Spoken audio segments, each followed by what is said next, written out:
What if humans never needed sleep?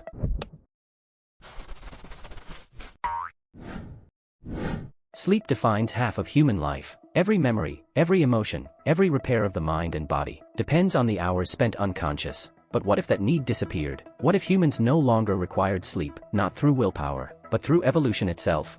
At first, it would seem like a gift. Time doubled, productivity endless, a civilization awake without interruption. Cities would glow without pause, factories would hum 24 hours a day. The concept of night would lose its meaning. Shifts, rest, and silence would vanish. The planet would never sleep again.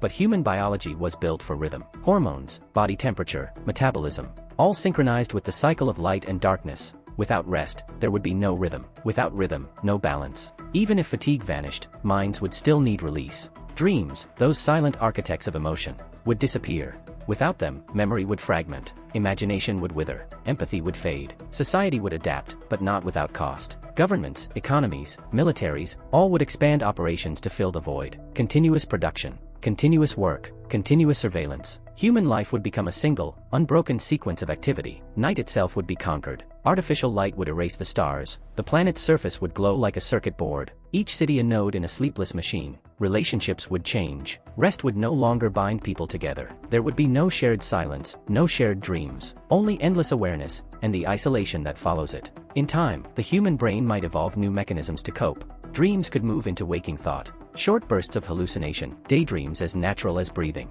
Reality itself might begin to blur. The absence of sleep would not make humans immortal. It would make them efficient, restless, unanchored. The world would never end, but it would stop pausing. And without pause, even eternity feels shorter. When everything is always awake, nothing truly lives.